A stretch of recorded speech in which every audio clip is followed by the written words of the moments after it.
Chicago drill let everyone know how wild the streets really are, but most fans have no idea about one of the scariest killers in the city. Lil B wasn't just a shooter, he moved like an assassin.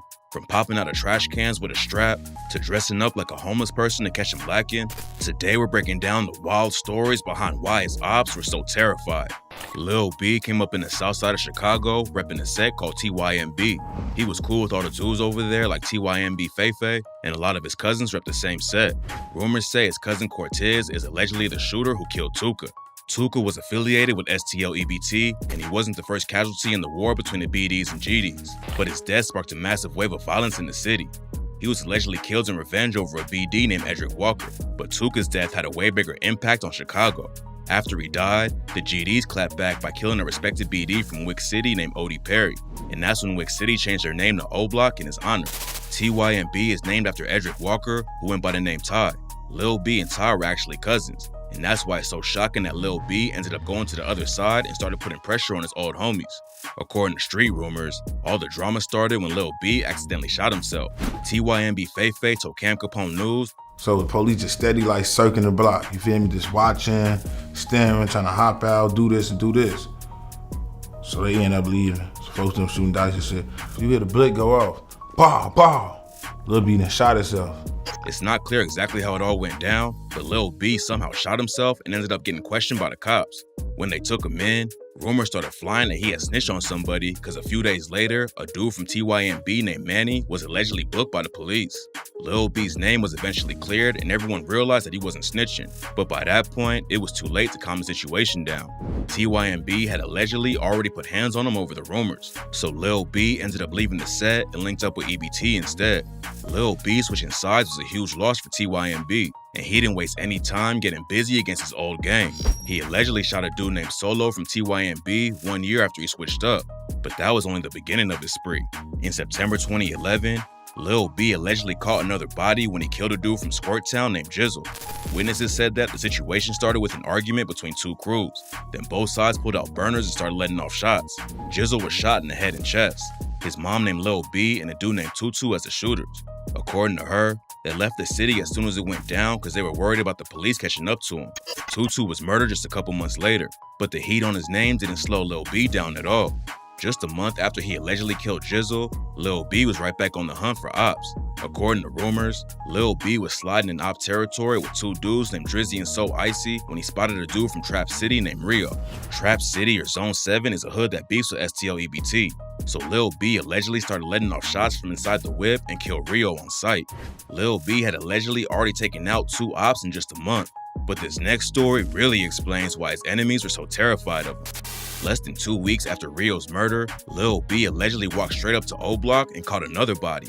On October 18, 2011, a dude from O Block named J Hood said he was out on the block with Oogie, T-Stick, Boss Money, and Platoon. He was supposed to hit another spot with them, but he got a phone call and had to run upstairs to see somebody real quick. But by the time he got to the staircase, shots were already going off. J Hood ran upstairs to look out the window, and that's when he saw two shooters standing over Oogie on the street. After the shooters ran off, J Hood went to check on Oogie, and that's when he discovered Oogie wasn't the only victim. Platoon was laying on the ground with bullets in his head, arms, leg, and chest. Oogie survived the shooting, but Platoon was later pronounced dead, and Lil B was the #1 suspect. Lil B didn't move like most shooters. He stayed pretty low-key and didn't brag about his hits on social media, but that didn't keep the cops off of his trail.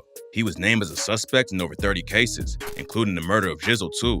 Lil B had allegedly already killed 3 people in 2011, but he still wasn't finished.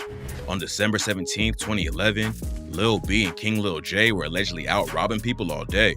Lil J and Lil B were always tight, and Jay even shouted him out on the track Keep It On Me when he raps, "I'll be damned if a nigga LA me," or Sherrod when he got hit across the street, "No, no, no, I can't go like OD," with the XD, rock out like Lil B.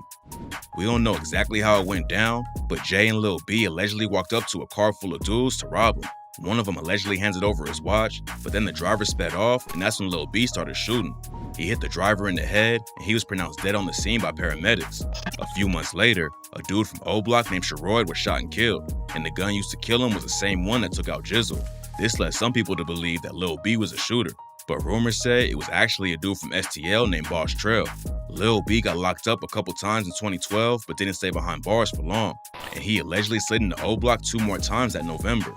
That same year, he allegedly caught another body from Zone 7 Trap City when he killed a dude named Scooter. Lil B was allegedly putting in a crazy amount of work for the set, but that didn't mean he wasn't taking losses too. In October 2012, Lil B's homie P5 was either on his way to get coffee or pick up some weight. There's different rumors about what he was actually doing that morning, but he definitely wasn't expecting what happened next. According to some reports, P5 got to the spot and was ambushed by King Von, J Money, Big A, LA Capone, and Manny. P5 tried to run off, but Manny allegedly shot him in the back and he fell down. That's when the rest of them all walked up and brutally executed P5 on the ground with 6 shots to his face. P5's death was a major loss for Lil B, but he allegedly got revenge on one of the killers less than a year later. In September 2013, J Money was with Prince Dre and E-Dog driving to a local laundromat. What they didn't know was that Lil B was hunting them down the whole time. He was being driven by an unknown dude, and Lil B crouched down in the whip so J Money and the others couldn't see him. They followed the ops for a while, then Lil B's homie dropped him off at a corner around the laundromat. Lil B ducked behind a house and went through the alleyway, and that's when he caught J Money loading his laundry up and started letting off shots. J Money got hit in the legs and fell down immediately. He tried to hop back up and run away, but Lil B was already on him. He hit J Money in the chest and forehead, and J Money tragically died on the spot. Nobody knows for sure how many people Lil B actually chipped, but some say he's behind at least 7 different bodies. Only a few of them have any evidence to back the stories up, but it's clear that he was one of the most dangerous dudes in the city. TYMB Feifei told Cam Capone News that one time his homie was walking to court and Lil B caught him out of nowhere. He didn't just walk up or hop out of a whip and start shooting though. Lil B actually dressed up like a homeless person and waited for his op to walk by. That's when he hopped up and shot the dude's ear, barely missing his head. Lil B didn't kill Feifei's homie, but he called up Feifei right after it happened to brag about what he did. Another time, Lil B got the drop on some ops by pretending to just be a regular dude walking his dog. Ocho Money from O Block said they tried to press him because they ain't know who he was. I mean, he had a dog. Motherfucker had a dog. Motherfucker like, who the fuck is this with the dog? We instantly, I got a Glory Boy sweat on. This one shit popping. And he on the phone. This nigga pulled his pipe out and shot my homie in his jaw. My homie took off like, phew, like he didn't even get shot. The nigga up that bitch in my face on my son, and the gun jammed. I'm just like shell shocked on God. He instantly hit the alley. Luckily for Ocho, the gun jammed and he made it out alive to tell the story.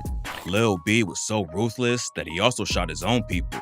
According to Trench's News, he allegedly shot an STLEBT affiliate named King Cole because Lil B thought Cole was talking to his girl.